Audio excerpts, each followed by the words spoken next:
Baik, selamat pagi. Perkenalkan nama saya Sofetitin. NPM saya 2010 3227.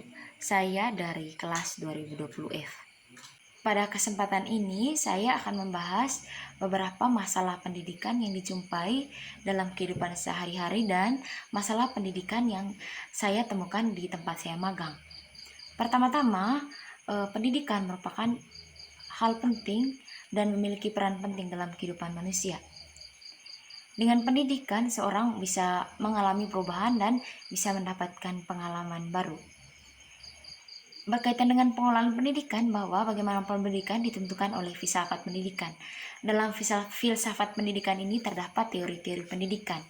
Teori-teori pendidikan ini dikemukakan oleh beberapa ahli, yaitu di sini saya akan mengacu pada dua ahli, yaitu Ki Hajar Dewantara sebagai Bapak Pendidikan Indonesia dan satu lagi yaitu Bloom yang merupakan pencetus teori taksonomi Bloom.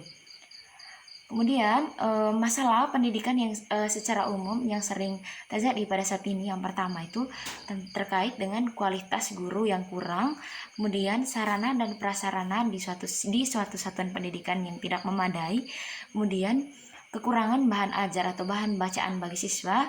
Yang berikutnya, masalah yang seringkali menjadi berita yang sangat fenomenal saat ini, yaitu kurikulum yang seringkali berubah.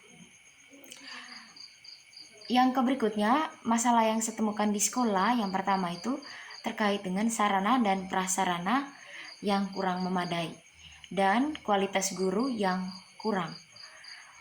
Hal ini jika dikaitkan dengan teori yang disampaikan oleh Ki Hajar Dewantara, yaitu tentang teori konvergensi, yaitu yang diturunkan dalam dalam bidang pendidikan, itu terkait sistem yang memerdekakan siswa secara lahiriah dan batiniah. Pertama-tama, pada pembelajaran pada saat ini, jika kita melihat siswa itu lebih dituntut untuk memahami pengetahuan dibandingkan dengan memahami atau transfer value atau nilai atau karakternya. Pada satuan pendidikan yang saya temui, kebanyakan guru itu lebih fokus ke pengetahuannya saja dibandingkan dengan transfer nilai, dibandingkan dengan transfer nilai atau value. Kemudian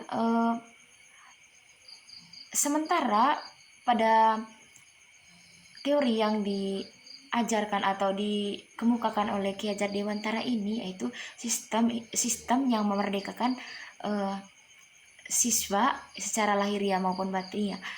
Pada saat ini, siswa itu di sekolah itu hanya datang, duduk, diam, dan mendengarkan guru.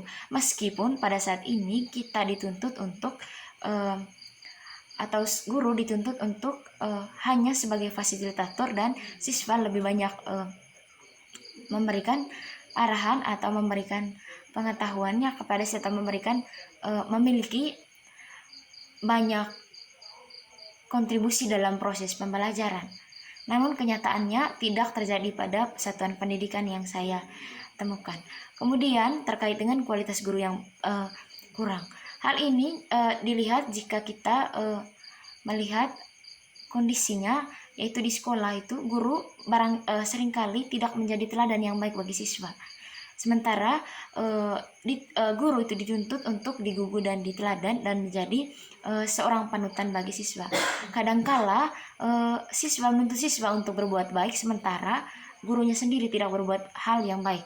Misalnya, siswa dituntut untuk tidak merokok, sementara guru sendiri saja merokok. Kemudian siswa dituntut untuk tidak berkata kasar, sementara guru sendiri juga berkata kasar. Hal ini juga yang membuat siswa merasa sangat terbebani dan tidak bisa menyampaikan apa yang menjadi keinginan atau menjadi pendapatnya dalam suatu proses pembelajaran, karena lebih dituntut pengetahuannya dibandingkan dengan karakternya. Kemudian yang kedua, terkait masalah terkait teori terkait pemahaman siswa yang ranah kognitif cara berpikir siswa, tingkatan berpikir siswa mulai dari C1 sampai C6. Di tempat saya magang tidak ditemukan perbedaan antara penggunaan tingkatan berpikir baik di kelas rendah. Jadi dapat disimpulkan bahwa penggunaan tingkatan berpikir bagi kelas rendah maupun kelas tinggi masih sama, yaitu hanya seputaran C1 sampai C3, sementara C4 sampai C5 itu masih jarang sekali digunakan. Sekian presentasi dari saya, semoga apa yang saya sampaikan dapat bermanfaat bagi kita semua.